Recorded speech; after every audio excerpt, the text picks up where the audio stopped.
परमेश्वर अगर आपको कोई आशीष देना चाहते तो परमेश्वर उस आशीष के लिए आपको तैयार करेगा, क्योंकि परमेश्वर चाहते हैं जब परमेश्वर अपने बच्चों को आशीष दे उसे संभालने की काबिलियत हमारे अंदर हो।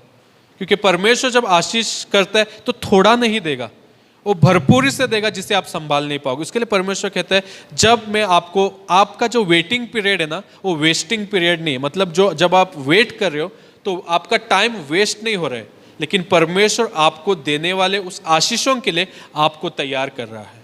क्योंकि जब परमेश्वर आशीषों को आपको दे तो आप में वो ज्ञान बुद्धि हो कि मैं इस आशीषों को कैसे संभालूं, कैसे इन आशीषों को मैं लोगों के साथ बांटूं। आज के दिन अगर मैं ऐसे एक एग्जाम्पल के लिए कह सकता हूँ कि आज के दिन अगर मुझे चाहिए तो मैं बड़ी गाड़ी खरीद सकता हूँ। खरीदने के लिए क्या कोई भी मुझे लोन दे देगा? कल को उस गाड़ी को संभालने की कैपेसिटी मुझ में नहीं है। अगर जब उसको सर्विसिंग को लेके जाऊंगा, उसका जब लाखों रुपया बिल आएगा, तब मुझे वापस लोगों के सामने हाथ फैलाना होगा। तो वो समझ हमारे अंदर आने चाहिए कि शायद मैं उस काबिल नहीं हूँ कि परमेश्वर की उस आशीष को पाऊँ, तो मैं अपने आप को तैयार करूँगा। हम अपने आप को तैयार कैसे कर सकते हैं? परमेश्वर को पहला स्थान दें, कि परमेश्वर के वचन को हमारे जीवन में पहला स्थान दें कि परमेश्वर, हाँ मैं जानता हूँ कि आपने मेरे लिए आशीष रखी है, मैं जानता हूं कि आप एक दिन हर एक वादों को मेरे जीवन में पूरा करने वाला हूं। वो वादा पूरा होने तक मैं पेशेंट, मतलब संयम के साथ मैं इंतजार करने के लिए तैयार हूं परमेश्वर, क्योंकि परमेश्वर का वचन कहता है be humble yourself in the presence of God and in right time God will lift you up. मतलब परमेश्वर की उपस्थिति में अपने आप को दीन बनाए रखो, सही समय आने पे परमेश्वर आपको ऊंचा उठाएगा। आपको अपने आप से ऊंचे उठने की कोशिश करने की जरूरत नहीं है, या लोगों से अपेक्षा करने की जरूरत नहीं कि लोग मुझे ऊंचा उठाए। अगर लोग आपको ऊंचा उठाएंगे, जिस स्पीड में ऊंचा उठाए उसी स्पीड में आपको नीचे भी गिराएंगे। लेकिन जब परमेश्वर आपको ऊंचा उठाएगा, आपको कोई भी नीचे नहीं ला सकता है, क्योंकि परमेश्वर ने आपको स्थान मान दिया है।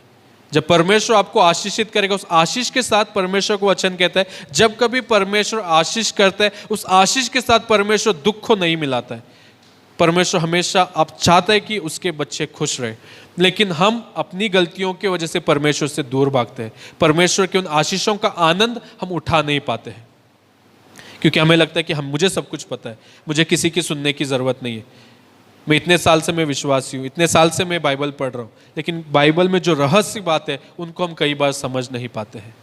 उसके लिए मैं आप सबसे विनती करना चाहता हूँ और आपको बताना चाहता हूँ कि आप अपने जीवन में परमेश्वर को पहला स्थान देके दीजिए। देखो कि परमेश्वर आपके जीवन को कैसे बदलता है या नहीं, आपके परिवार में शांति समाधान आती है या नहीं, आपके काम की जगह पे परमेश्वर आपको ऊंचा उठाता है या नहीं। जब हम यूसुफ के जीवन को बाइबल से देखते हैं, वो भी अपने पिता का बहुत ही प्यारा बेटा था। उसके पिता के घर में सब कुछ उसे जो चाहिए था चुटकी बजाने में शायद मिलता था, लेकिन जब उसके भाइयों ने उसे मिस्र देश में बेच दिया तो एक अपने प्यारे बेटे के स्थान को छोड़ के गुलाम बन गया। सब कुछ उसने ना उसके पिता था, ना भाई था, कोई उसके साथ नहीं था। एक अनजान देश में जाके वो गुलाम की जिंदगी जीने लगा। फिर भी उसने कभी परमेश्वर को ठुकराया नहीं। उसके पास शॉर्टकट लेने के लिए बहुत मौका उसको मिला।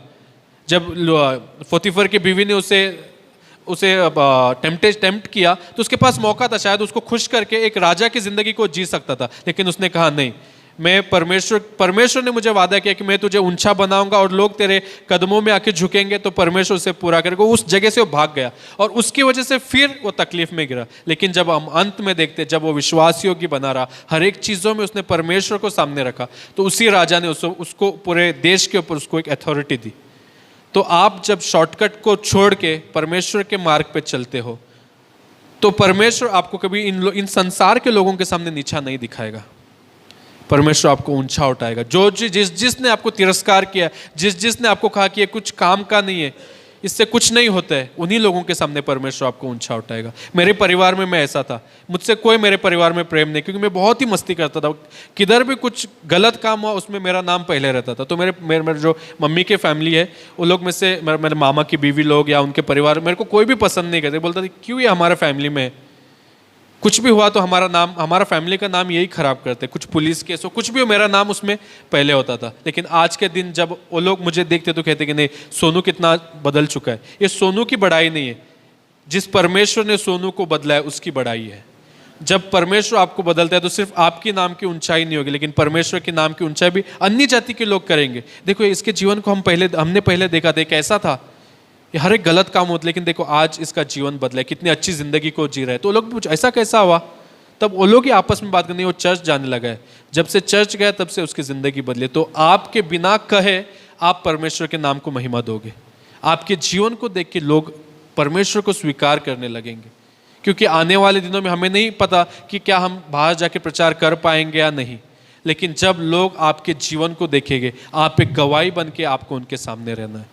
ये सारी चीज़ें तभी होगी जब आप परमेश्वर को अपने जीवन में पहला स्थान दोगे। आप कितने भी मेहनत करो, कुछ भी करो, अगर आपके जीवन में परमेश्वर को आप पहला स्थान नहीं दे रहे हो, परमेश्वर की आज्ञाओं को अगर आप नहीं मान रहे हो, तो आप कभी अपने जीवन में सफल नहीं हो पाओगे। शायद आपको ये बहुत बुरा लगेगा, अरे ऐसा क्यों कह रहे हैं कि हम अपने जीवन में सफल नहीं होंगे। परमेश्वर का वचन ही वैसा है। परमेश्वर का वचन किसी को मस्का लगाने के लिए नहीं आता है, या आपको खुश करने के लिए नहीं आता है। परमेश्वर का वचन सच्चा वचन है। आपको अच्छा लगे या बुरा लगे, परमेश्वर का वचन यही है। उसके लिए परमेश्वर का वचन जो दो धारी तलवारें कहता है, वो दोनों जगह से काटते, एक ही जगह से नहीं। ऐसा भी किया तो काटेगा, ऐसा भी किया तो काटेगा। तो उसके लिए हमें, जब हम अपने आप को परमेश्वर के बच्चे कहते हैं, तो हमें बहुत ही संभाल के रहना जरूरी है, आत्मिक जीवन में भी और संसार के जीवन में भी। क्योंकि शायद लोग हर बात दूसरों के लिए ऐसा नहीं कहेंगे। अगर अन्य जाति के लोग कोई कुछ करते हैं तो उनको कभी कुछ बुरा भला नहीं कहेंगे। जब स्पेशली परमेश्वर के बच्चे कुछ कहते हैं तो हर कोई आपके ऊपर उंगली उठाएगा। तो सिर्फ उंगली आप पे नहीं, वो परमेश्वर पे भी उठेगी। तो हर एक चीज़ों को जब हम इस संसार में करते हैं, आपके काम की जगह पे हो या आपके परिवार में हो, कहाँ भी आप जाते हो आते हो, हर एक जगह पे हमें परमेश्वर को पहला स्थान देना है। क्योंकि जब हम देखते हैं तो हमारे चेहरे में, हमारे जीवन में उनको हमसे पहले परमेश्वर का प्यार, परमेश्वर का बर्ताव दिखने चाहिए। बहुत ही कठिन है हमारे लिए। अगर हमें कोई बुरा कहता है तो हम उनको ये नहीं कहते कि भाई मैं तुझसे प्यार कर सकता हूँ। ये हमारे लिए बहुत ही कठिन है। दूसरों को छोड़ो, हमारे परिवार में भी कई बार अगर हमें कुछ कहते हैं तो हम कहते तेरे को मैं दिखाएगा, छोड़ेगा नहीं। हमें किसी को दिखाने की ज़रूरत नहीं है, हमें सिर्फ लोगों को प्यार दिखाने की ज़रूरत है। बाकी सब चीज़ों को परमेश्वर सही समय पे सब ठीक करके देगा। मेरे मम्मी को पूछो, मम्मी मेरे लिए बहुत रोती थी, क्योंकि मैं परमेश्वर में बिल्कुल नहीं था। मैं बचपन से विश्वासी परिवार में था, लेकिन मुझे परमेश्वर से प्यार नहीं था।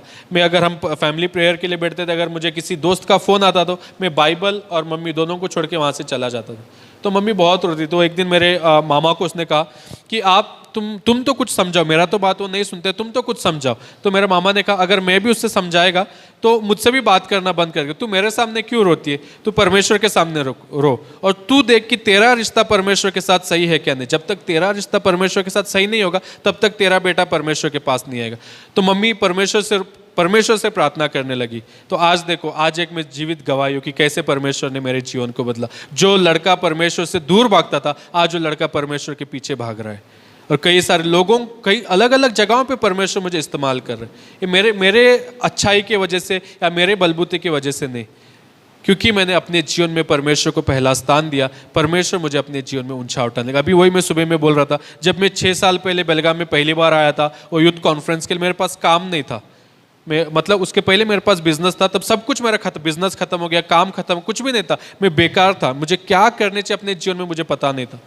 तो उस दिन और आज के दिन में देखो परमेश्वर ने कहाँ से मुझे कहाँ लाके, एक अनजान शहर में मैं एक 4 दिन की यूथ कॉन्फ्रेंस के लिए आता, और उसी अनजान शहर में आज परमेश्वर मुझे उसके वचन को प्रचार करने के लिए खड़ा किया, और आप जैसे एक बड़ा परिवार परमेश्वर ने मुझे दिया है।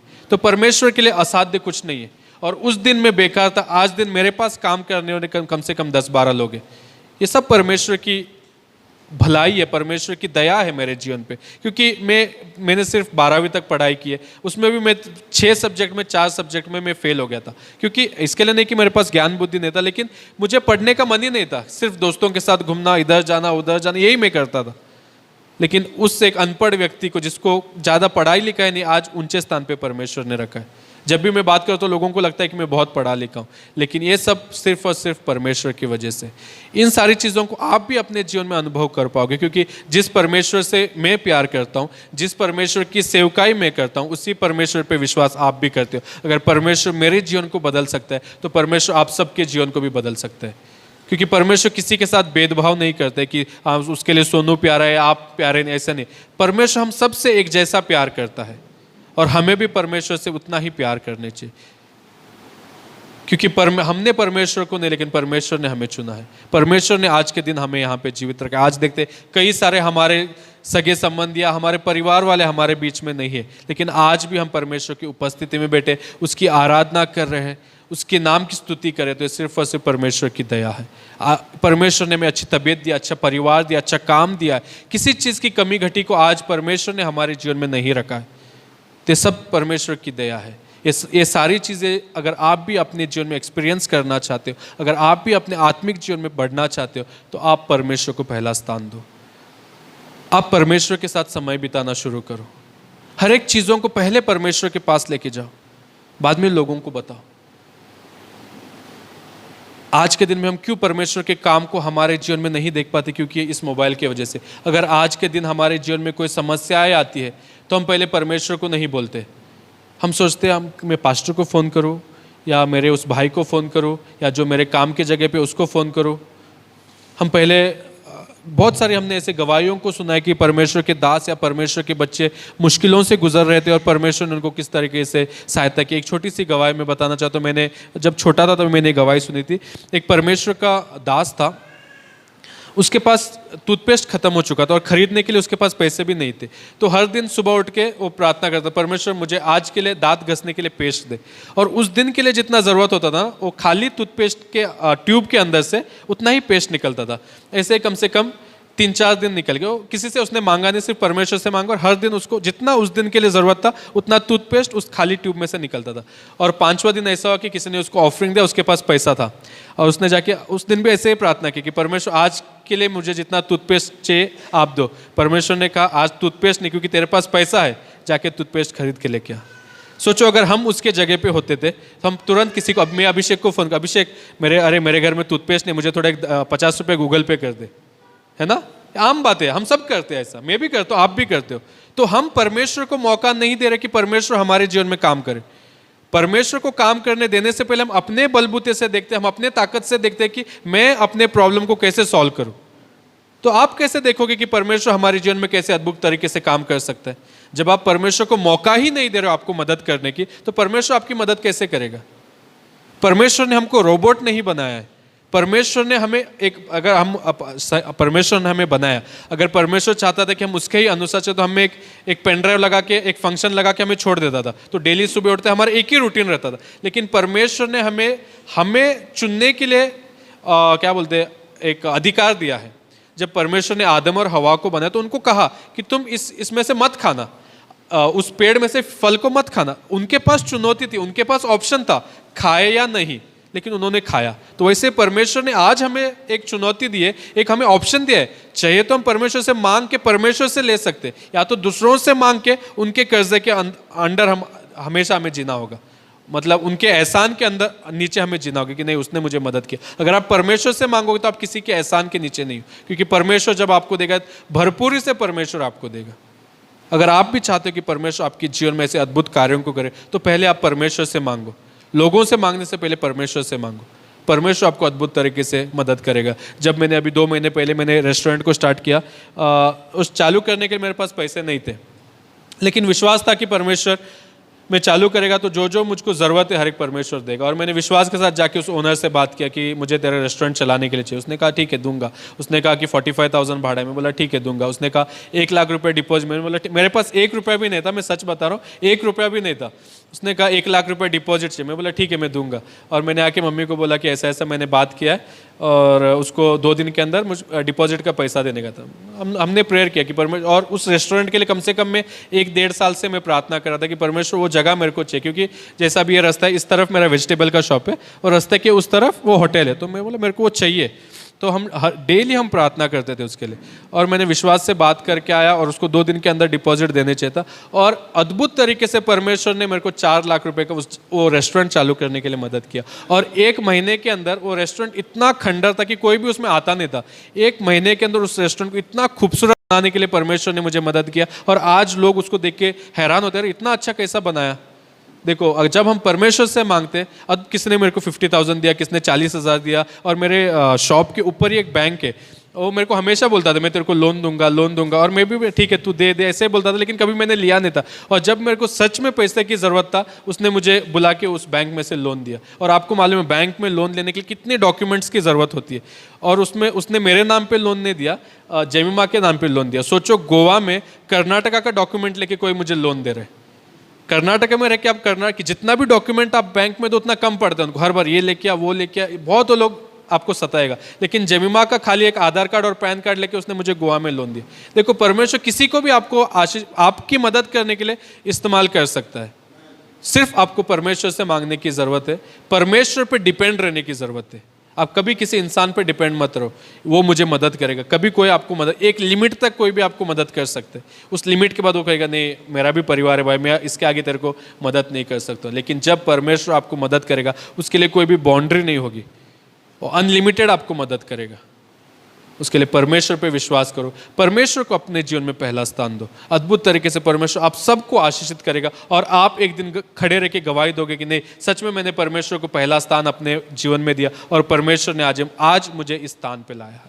अगर आप विश्वास करते हो तो मैं चाहता हूँ कि आप मेरे साथ खड़े हो जाओ, और हम सब एक मन होकर हम परमेश्वर से प्रार्थना करेंगे कि परमेश्वर, हाँ शायद आज तक मैंने आपको अपने जीवन में पहला स्थान नहीं दिया होगा, लेकिन आज के दिन मैं कहना चाहता हूँ कि परमेश्वर मैं आपको अपने जीवन में पहला स्थान देना चाहता हूँ। जो कोई मैं करता हूँ मैं आपको आगे रखना चाहता हूँ, जो कुछ मैं करना चाहता हूँ मैं पहले आपसे पूछना चाहता हूँ परमेश्वर, और आप मुझे बताना मेरे जीवन में मुझे क्या करना है। मैं चाहता हूँ कि आप सब मेरे साथ 1 मिनट के लिए खड़े हो जाए।